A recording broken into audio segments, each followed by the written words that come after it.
Hello hello मंडळी, तुम्ही कसे आहात?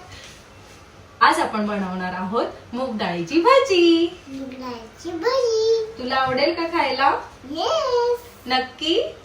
Yes mamma. ओके, चला आपण तयारी करूया. मूग डाळीची भाजी बनवायला आपल्याला हे साहित्य लागणार आहे. आलं लसूण, एक मोठा कांदा चिरून घेतलाय, कोथिंबीर, मिरची, भिजवलेली मूग डाळ ही मी गरम पाण्यात अर्धा तास आधी भिजवून ठेवली होती, हळद, कोरिएंडर पावडर, धना पावडर, मिरची मसाला आणि मीठ. मिक्सरच्या भांड्यात मूग डाळ काढून घेतली आहे. त्यामध्ये आपण टाकूया मिरच्या आणि आलं लसूण. हे आपण ग्राइंड करून घेऊया. रफली ग्राइंड करायचं आहे, एकदम पेस्ट नाही बनवायची. हे असं वाटून घेतलंय, अजिबात पाणी नाही घातलंय. असे दाणेदार असं थोडं वाटलं गेलं पाहिजे.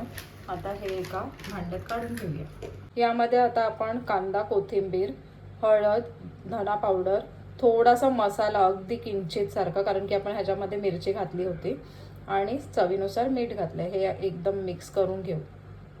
तेल तापलंय, मीडियम गॅस करायचा आहे आणि भाजी सोडू शकतो.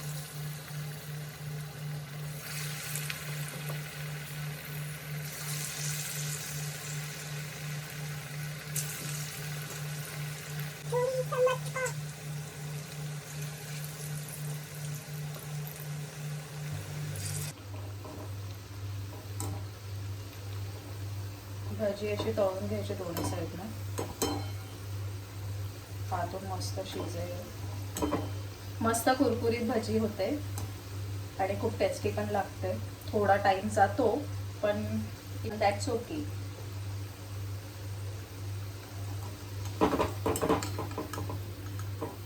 असे गोल्डन ब्राऊन होईपर्यंत परतून घ्यायचे. आता आपण काढून घेऊया. हे असं मी रुवणचं ताट रेडी केलं आहे. मसूरची डाळ, भात आणि ही मुगाची भाजी. मी रुवणला विचारते कसं झालं आहे आणि तुम्हाला सांगते.